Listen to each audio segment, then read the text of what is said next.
koor mooy téye bi nga xam ne moom lay jàmbi téye boppam ba lépp loo xam ne neexul borom bi subhanahu wa taala mu moytu ko. bu delloo ci charte yi nga xam ne mooy tax mu war nit ki boo demee ci malikiya mu ngi ko tënk ci juróom benn bu si njëkk mooy nit ki nekk jullit, ñaareel bi mooy nit ki nekk mu kallaf, ñetteel bi mooy nit ki ànd ak xelam, ñeenteel bi mooy nit ki wér, ñeenteel bi mooy nit ki nekk ci al iqaamate mooy ñàkk tukki, juróom benneel bi moom mooy nit ki set mu jigéen bi soxna si set ci deretu gësin wala ci deretu mbërëg.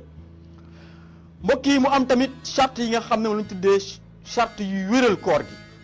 foog nit ki nekk jullit. ñaareelu charte bi ci nga xam ne mooy wéral koor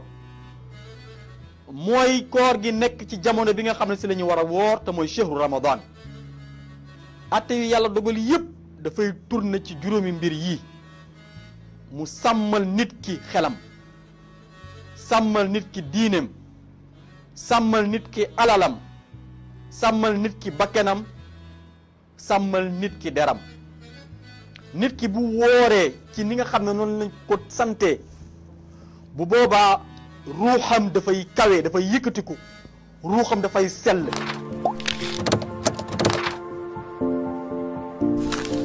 yàlla jëf yi mu la togg yépp muy julli di woor di aji màkka di asaka, benn bu ci nekk daf caa laxasaale luy togg ci yow nga yaatal sa nekkin ci diggante nit ñi nga ne, rafetal sa jëflante ak ñoom. xoolal julli, yàlla dafa laa wax d'abord ni la inna salata tanha anil fahsha'i wal munkar. julli daf laa war a tere ngay def ci pénc bi naka sa dul noona mbaa nga di ko fi wax. asaka itam dafay jëmbat ci nit ki, wala d'abord dafay sellal bakkanu nit ki, génne ci kañaan, génne ci nay, génne ci soxar, génne ci xat, waaye mu jëmbat ci itam ñeewant, jëmbat ci yaatu. nee na aj itam noonu lay def, parce que day dajale jullit ñu bokkul waaso, bokkuñu xeet, bokkuñu ay làkk, bokkuñu nangam. bu ñu déggoon aj dëgg-dëgg dégg, kon jullit ñi ñooy doon buuru àddina.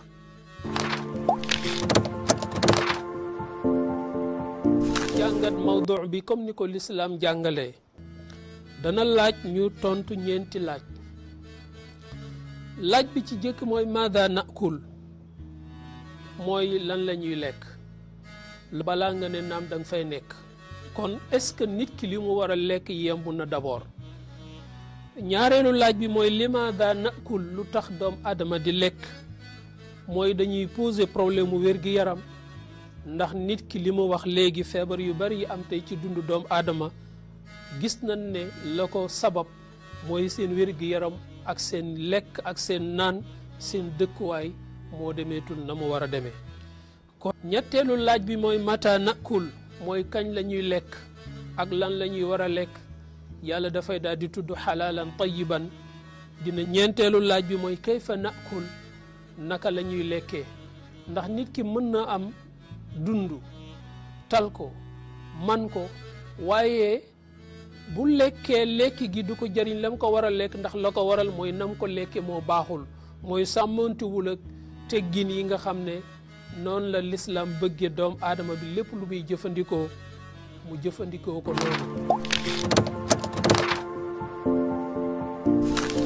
société bi dafa commencé woon di décomposé wu lu yàgg, ba ñu gis ko d'abord ci famille bi, gis jeexitit bi ci biir nit ñi ci seen biir ay relation. léegi nag ñu seet ni coronavirus bi waruñu ko jiiñ lépp, dañu xam ne lu fi nekkoon la woon. ñu dellu ci li Serigne Cheikh waxoon, société bi buy maa bu ki taxaw ci ñu ba yaa ko jekkali. xëy na corona dafa ñëw pour jekkali en tout cas li fi nekkoon, mbaa mu accélérer li nga xam ni moo fi nekk. xëy na Covid bi donte problème la, dafa ñuy delloo ci suñu bopp ba ñu jéem xeex ba mun yoral suñu bopp. Covid bi tamit dina tax ñu jéem a xoolaat naka la ñuy àndewaat parce que bu fekkee dañu bëgg jël yoon ku nekk jël sa yoon rek duñ ci génn bu mukk nit ñi gisatuñu ku leen waxal foog kër diine yi tamit ñi nga xam ne ñoom ñoo tabaxoon le modèle du sénégalais naka lañ ko tabaxee woon parce que ñoo doon wax ak ñoom ba dugal ci seen bopp ay ngëm-ngëm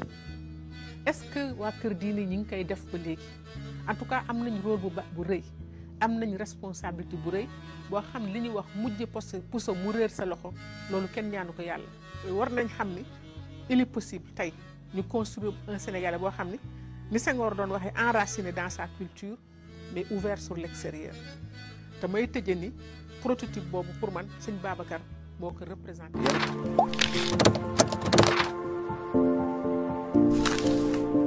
li ñu ci mën a jàngat mooy koor ni mu soxla mooy dundal rox mais yi la ñett foog ñu daje pour nga mën ci génn noo tax mu ne bu jëkk bi mooy wàllu xel parce que nit xelam dafa war a évoluer wu ci wàllu koor nee ne beneen bi ci tego mooy li delluwaat ci li jëm ci bakkanam ndax nit war na fexe bakkanam sell lu mu selloon sellate gi yokkuwaat nee na beneen bi ci delluwaat mooy li jëm ci ruuxam dafa war a évoluer wu yéeg ci fu kawe nee na moom la ñu góor gi doon jàngal ne li war ci oto rek moom moo war ci koor parce que oto bi bu fekkee dafa tilim foog nga laver ko lavage boobu ngay def noonu sa cerveau bi foog nga laver ko loolu nag dana gën a yomb yàlla may na la boobu possibilité ci biir weeru koor beneen bii ci des itam boo demee ba 15 jours foog nga daal di fexe sa oto nga daal di ko vider vidange bi ngay def noonu ci oto bi ndax huile bi ci nekk bu yàggee mu yàq moteur bi léegi foog nga fexe huile boobu nga dindi ko nga solaat beneen huile kon loolu mooy wax ne mooy wan ne safa an nafs foog mu am mooy sa bakkan da ngay fexe mu sell beneen bi ci des soo demee ba frein oto yi commencé di bañ ñu ne la na nga ut li nga xamante ne moom mooy graissage bi graissage boobu nga jël ko def ko ci soo ko ci defee pour frein yi mën a jàpp bu baax loolu mooy delluwaat ci wàllu rox bi moom la ñu góor gi doon jàngal ne bu fekkoon ne yitte am na ci jullit yi koor a ñu war a xaar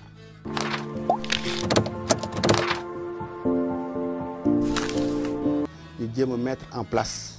ay politique économique protectionniste mooy un repli national te ñu jéem a amaat une politique de réorientation vers des secteurs prioritaires mu di agriculture mu di santé mu di éducation mu di recherche parce que bu ñu xoolee investissement yi nga xamante ni état bi def na ko ci wàllu TER stade yi nga xamante ni tabax nañ ko lampadaires yi nga xamante ni ñu ngi ko jënde woon société française boobu tudd Foroche mais milliards yooyu ñu def foofu yëpp man jàpp naa ne amul solo buñ ko dugaloon ci li nga xamante ne mooy éducation muy santé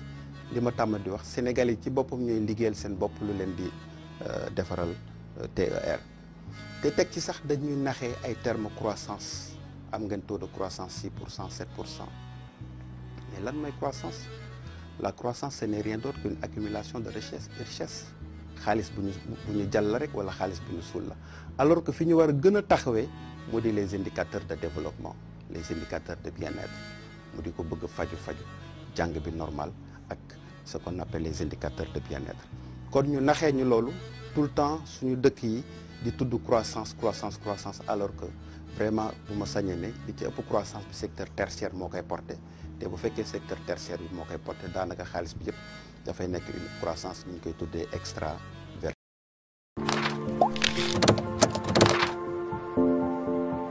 am na ay jigéen yoo xam ne ñoo àndoon nag yonent bi sallallahu alayhi wa sallam ci mission bi gunge ko ci ba mu am solo ci domaine bu nekk nag ñu jàppale ci yonent bi sallallahu alayhi wa sallam ummul muminin mooy sayyidatuna Khadija bintu Xuwaylid wa Fatimatu bintu Zaida ñu xamoon ko nag ci ay qualité moom sayyidatuna Khadija qualité yoo xamante ne ni avant islam di ñëw daf ko amoon te mooy am jàmbaar am fayda dëggu am patience ku mel ni moom yonent bi ni duma ko amati ndax noonu la continuer moom ci dundam ba yàlla moom ko ci wetu yonent bi sallallahu alayhi wa sallam. xoolal sayyidatuna Umu Salama taxaw bi mu taxawoon ci côté yonent bi sallallahu alayhi wa sallam parce que soxnaam la woon waaye daf ko dimbali ci lu bëri ci wàllu politique parce que dañuy wax ne addiinu siyaasa xam nga diine dafa ñëw pour defar dundu doomu aadama kon politique la parce que politique dafa ñëw pour defar nit yombalal ko dundam pour mu am équilibre. sayyidatuna Fatima mi nga xam ne moo nekkoon seen doom foofu sax la ñuy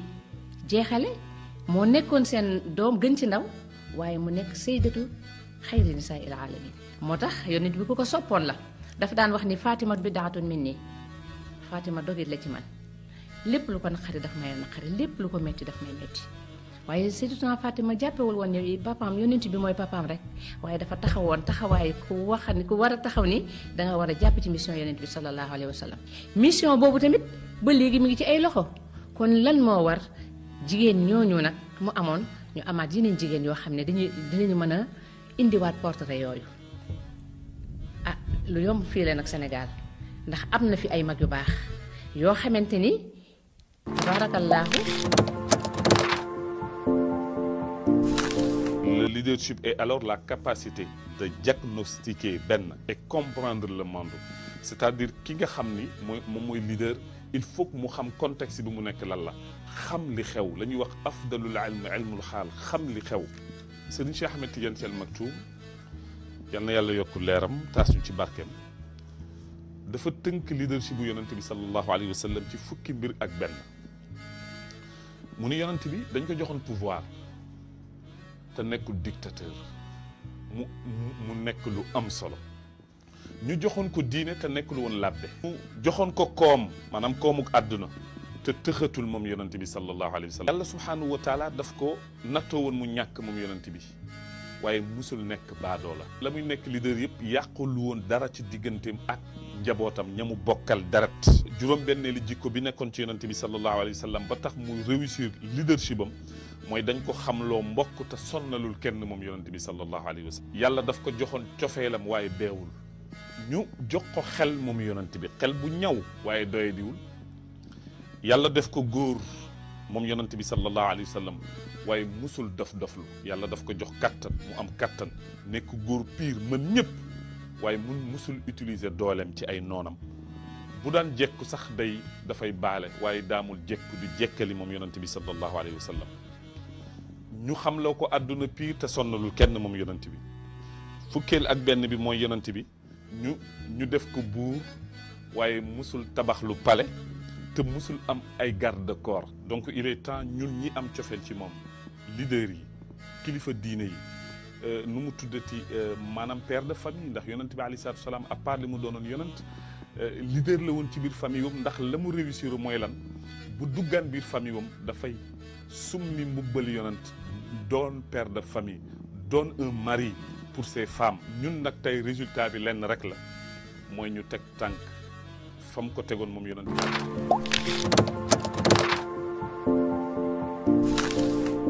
xew-xew bi nga xam ne nag mooy pandémie bi muy corona bi exemple ku ci faatu te fekk lamboo woon ay moy yàlla man nga doon shahidul axira mooy ëllëg mën nañ la compter comme ku shahid ndax yonent bi sallallahu alayhi wa sallam moment yi ñu wax naan nit ku shahid la bari na boo ko doon lim ëpp na 20 kon noonu lay demee waaye nag koo xamante ni ma nga ca woon lu ko neex topp ba kanam faatu ci lu demee nii ñu ni shahid la ah lu yonent bi waxul lool.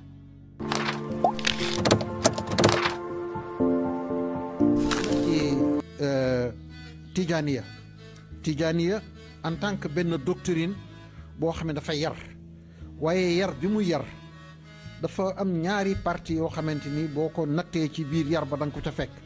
day defar ruuxu doomu aadama waaye dafay defar doomu aadama ci boppam maanaam dafa nekk manhaj boo xam ni doctrine boo xam ni dafay ñëw bugg a dajale asamaan ak suuf ba ñu déggoo dajale kumpa gi nga xamante ni moo am ba nga xam ni nit ki day boole kumpa googu ak li muy teg bëtam ñu ànd te duñu juyoo day bugg a dajale li nga xam ne doomu adama mën na ko laal ak doomu adama li mënul laal ba loola mën déggoo dafay dajale li nga xam ne doomu aadama daf koy jàng mu dajale kook li nga xam ne doomu aadama da koy xeltu dajale li nga xamante ni mooy baatin ak zahir dajale leen bu dajale yooyu yëpp lu tax lil awdati bil insani ila fitratihi rabbaniya tariqa Cheikh Sidi Ahmed Tidiane radiallahu taala anhu dafay ñëw jël doomu aadama delloo ko na ko yàlla binde woon mu set wicc jub baax sell yiw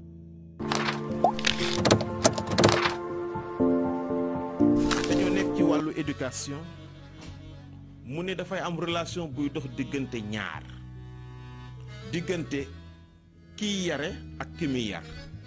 kiy jàngale ak ka muy jàngal kiy tàggat ak ka muy tàggat mu ne waaye boobu relation du relation diggante ñaari nawle bu ñu waxee fii nawle delloo wuñ ko ci wàllu gënalante waaye ci wàllu domaine ba ñu séq te mooy kiy yar ak lu mënti xew mooy faw mu am lu mu ëppalee faw mu am lu mu rawee ki nga xamante ne moom la ñuy yar wala moom lay jàngal wala moom lay tàggat moo tax mu ne c'est une relation dissymétrique te loolu mu ko jiitoo moo koy may mu tànnal ko li muy jàng li muy xam mooy may waajur bi muy tànnal doom ji tur di ko wutal tur bu baax mooy koy moo taxoon tamit mu jiitu ci loolu wutal ko waajur ku góor ki tànni soxna ku jigéen ki taamu borom kër loolu yëpp ngir sédd ka war a ñëw ëllëg waaye tamit mooy tax mu naan ko bu am pojotee mu wutal ku góor yi xeetu jouet wutal ku jigéen yi la xeetu jouet bu sol yére jotee noonu bu leneen jotee noonu kon dissymétrie boobu moom moo tax mu am boobu sañ-sañ ci tànn ko waaye tamit mooy may ki nga xamante ne mooy jàngale mu tànnal ki muy jàngal lan la war a jàng ak la ca nekk ci ginnaaw yëpp ci dispositif bi ci cadre sur le plan institutionnel.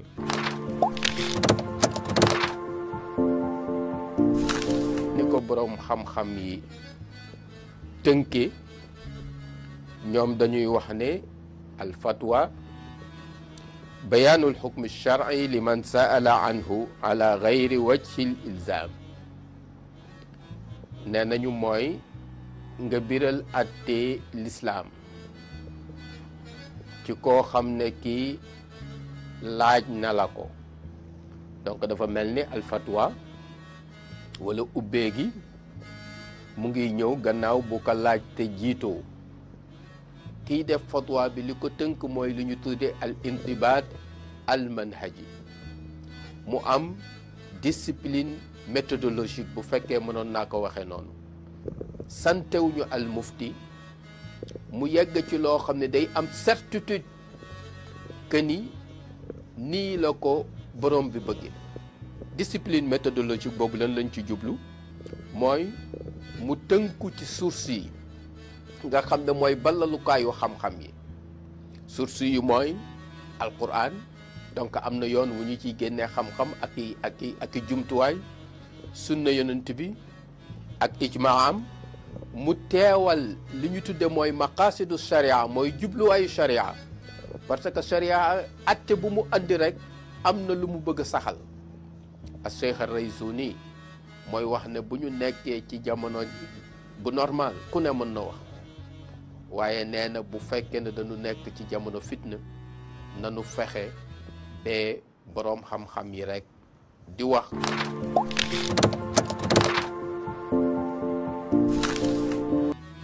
bu fekkente ne jigéen tàggatuñu ko jàngal ko yar ko nee na su boobaa góor ñi li ñuy nàmp rek mooy ak réer ak ñàkk xel kon fii dañuy wax ni dañ koy tudde sax mottalinte mais dañuy wax ni góor mooy uufu si jigéen wala boog ni muy mel si jigéen lay jóge kon jigéen boobu war na fexee góorgóorlu bàyyi xel boppam ba xam ne moom mooy cëslaayu société salon ni mu mel rek noonu la société bi di mel soo bëggee xam société njabootam lan moo tax ñu mel ni ñu mel xoolal seeni jigéen nga sa ëpp nag su boobaa ni jigéen ña mel yàlla mën na dogal njaboot yooyu bu ñu génnee na jigéen ñoo ña mel na ñuy mel moo tax war nañu fexe ba jigéen bàyyi xel boppam, jigéen bàyyi xel taxawaayam, jigéen bàyyi xel nekkam, xam ne société bi dafa dépendre si moom. du mën a si lépp waaye si sunu bari waaye dama naan lépp. tasawuf dafay dérivé ci as-safa luy tegtali ak cellate, lu tegtale ak leer, ndax ñu ne mi ngi jóge ci as-suufi, mi ngi jóge ci safa ndax suufi dañ koy bàyyi xel di ko limaale ci ñi nga xamee ni ñooy xejji yàlla yi, xejji maanaam xaasati ahlillah, ñi nga xamee ni seen xol dafa sell, seen xol dafa sell ci tilim tilimu dund yi, ñooñu loolu la ñu définir tasawuf. ko théoriser manhaj boobu ñu teg, maanaam dañu teg benn manhaj indil ko ay moyens ni fii kat jëfandikoo yi kat bu ñu ko jëfandikoo nit ki mën nañ sellal bakkanam, mën nañ sellal ruuxam. jàng alquran mi ngi ci, istighfar mi ngi ci, subhanallah mi ngi ci, laa ilaha illallah mi ngi ci, allahu akbar mi ngi ci, salaatu ala nabi sallallahu alayhi wa sallam ci mooy yi la, jaamu yàlla ci koor mi ngi ci umra mi ngi ci saraxe mi ngi ci jàng mi ngi ci jàngale mi ngi ci waar nit ñi delloo leen ci yàlla mi ngi ci orienté leen mi ngi ci bàyyi werante. nit ki da ko jikkoo ñu mën ko def ci moom, nampatal ko ci ba mu mat, mu matee rek ngëmam mat, mu mat ci lépp lu mën, mooy kon muy indi jukku yi ci matal kóllëre, ci ëffal sa bopp ci keneen, maanaam nga def sacrifice ba li nga yitte woon war ko mën jëfandikoo sax nga gis ku la ko keneen ku ko aajowoo comme yow sax nga jox ko loo ko isaar la. mbaax, tabe gi, dimbali néew ju doole yi, xettali ku lot, seen objectif nekkul lenn lu dul ñu réaliser si jaami, réaliser seen bopp ashhadu an la ilaha illa allah.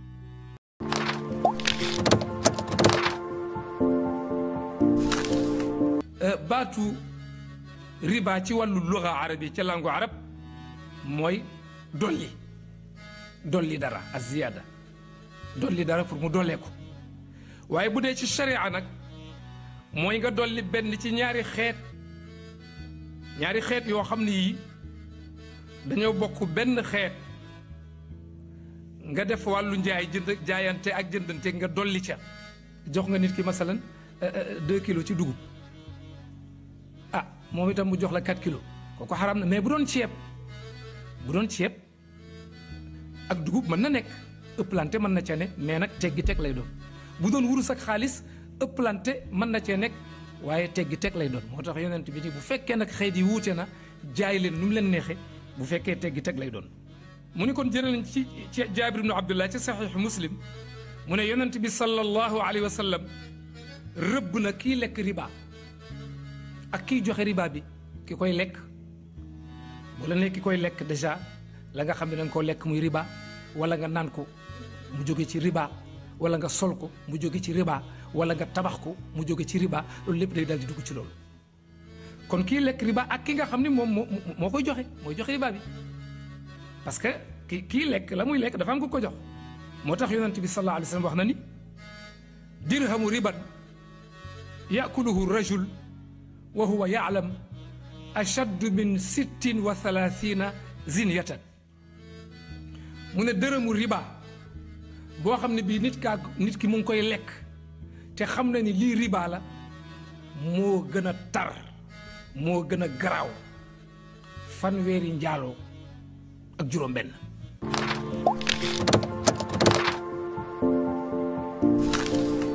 xam nga xilaaf zahab fii siirati xayril arab ah boobu benn la ci rek dafa nekk encyclopédie ndax xam-xam yépp la ci rënk xaasal kit ni liñ tuddee ilmul falak astronomie boo jàngee téere bi dafa utiliser toujours ay arxam ay chiffres yoo xam ni ku ñu ko jàngalu mënoo ko xam téere bi waaw di jàngale itam al ansab généalogie wax la kii ko jur kii ma jur jiw xeet sangam la bokk waaw même géographie ci biir téere bi ak si politique ak médecine science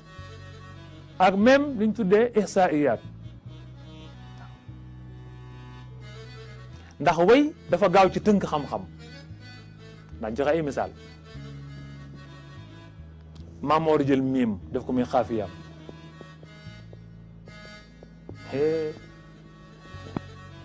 ban miim dafa am miim bu ñu fatxa am bu ñu damm am bu ñu sukkoon moom mu jël miim bu ñu majruur nga xam ni boo ko dee way doo nuru ku mer waaw waaw waaw ndeysaan qadami waaw dégg nga rafami du def lu mu warul def du wax lu mu warul wax maam Maodo kenn la ci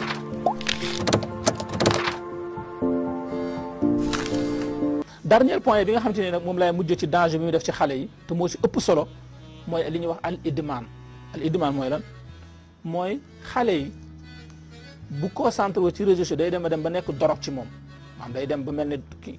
kii jëfandikoo dorog xam nga kii jëfandikoo sàngara wala yamba wala muy pikiiru gis nga kooku tey bu ko defee ba nekk drogué bu 5h30 jotee te pikiiruwul wala laalul cocaïne bi jaral na ko mu rey nit pour laal ko jaral na ko mu sàcc pour laal ko dootul nekkati léegi xale nag su demee ba mandi ba àgg foofu ci réseaux sociaux loolu la koy jaral nan lay mel mooy da nga gis jigéen boo xamante ni portable bu am WhatsApp am Facebook mën a photo yu leer mën a sinap man laa defaral sa kanam maquillé la capp-cappal la sol la ay verre portable boobu su ko xale bi amul jaral na ko mu jaay boppam jaral na ko mu ñëw joxe moom ak ndawam pour mën a am portable boobu parce que dorege la dafa mel ni kii jëfandikoo cocaïne waaw ku góor ki tamit su demee ba mel noonu jaral na ko mu trian wala mu sàcc pour mën a am loolu moo tax am na ñoo xam te ne seen portable réeré rek nekkatuñ nit bokkatuñu boo leen gisee sax da ngay yaakaar ne seen papa génn àdduna waaw li ma benn waaye waxoon dafa ñëw si kër gi fekk xale bu jigéen bi toog añ jot añul di misère rek ñaan lan la ñu naan ko lan la ndax sa far bi dalaa bàyyi ndax dafa am koo gaañ mu del ñu laaj ko lan la muy nekk écran portable moo tuuru écran portable tuuru mel ni sa papa génn àdduna kooku boo gisee ku la jox écran portable pour laaj la sa bopp da nga koy def.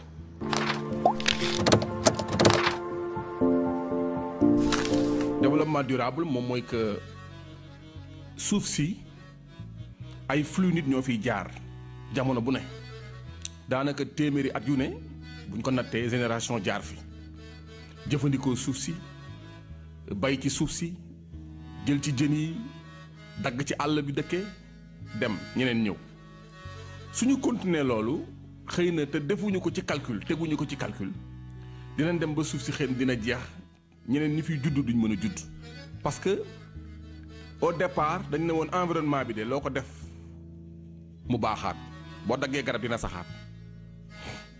boo yàqee géej gi dina setaat ñu ne environnement bi dafa am capacité d'auto-régénérescence dafa am capacité boo xam ne day defaraat boppam.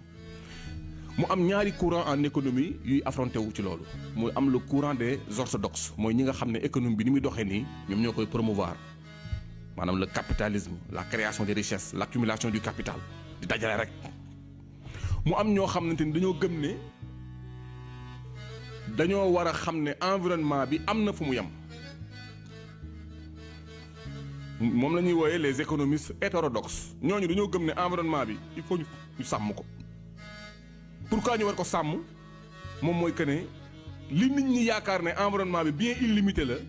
l'environnement est un bien limité mais l'environnement est un bien limité yàlla moo ko wax wa in min shay'in illa indana xazainuhu wa maa nunazziluhu illa bi qadarin maalumin, une mesure déterminée. lu mu nekk ci environnement muy ci ñun muy ci keneen kullu man alayha fan lépp loo gis dafa am fu muy yem. te yonent yàlla Muhammad sallallahu alayhi wa sallam damay faral di wax ne képp koo xam ne économiste nga bëgg a jàng économie ndar képp ko maîtriser ko bu dee da nga ko bëgg a basé ci islam rek na nga visiter ñeenti personnes yi. ki ci njëkk moom mooy yonent yàlla Yuusuf, parce que bi ñu xamee ne dañuy dugg ci juróom-ñaari année yoo xam ne naataange lay doon toftal ci juróom-ñaari at yoo xam ne bekkoor lay doon, dafa ñëw créer le principe de précaution. boo ñëwee aussi ci yonent yàlla Iisaa, yonent yàlla Iisaa bi mu ñëwee moom moo njëkk a initié yonent yàlla Muhammad ñëw mottali ko l'assistance aux faibles. xam nga tey jii Sénégal ñi ngi naan bourse de sécurité familiale di wax yu bëri, l'assistance aux faibles, aussi le bien matériel bi nga am nii yonent yàlla Iisaa dala daan jàngal nan la nekkee instrument pour dem ci yàlla. keneen ki ci topp leen moom mooy nag nday mbilli ji yonent yàlla Muhammad sallallahu alayhi wa sallam, moom bi mu ñëwee équilibre et mesure la indi, muy le fondement de l'existence. équilibre, yamale, mesure, natt.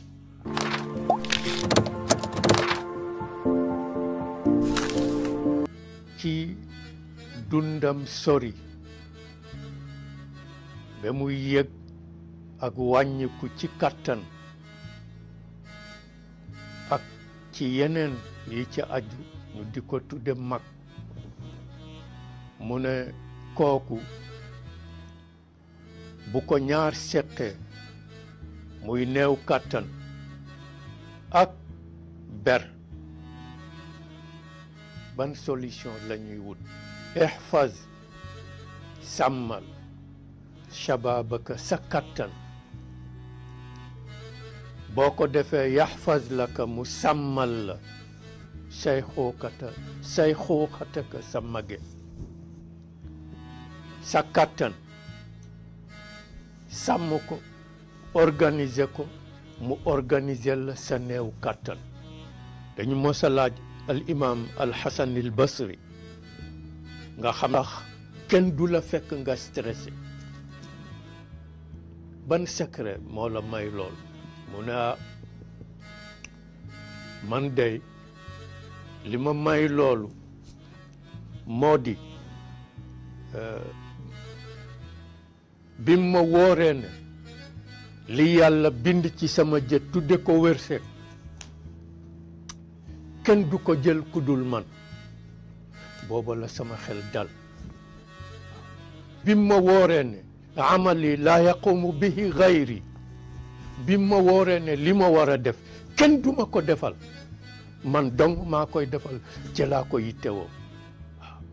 li ma war a def bi ma wooree ne kenn du ma ko defal, man rek maa ko war a defal sama bopp, ci laa ci taxaw, muy sama soxla. na ko waaw ak ban? mu ne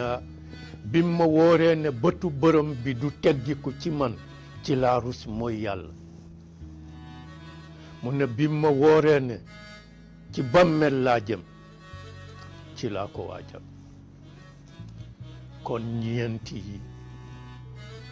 waaw ku ko gestionné san dund duñ la yërëm ci ak mag.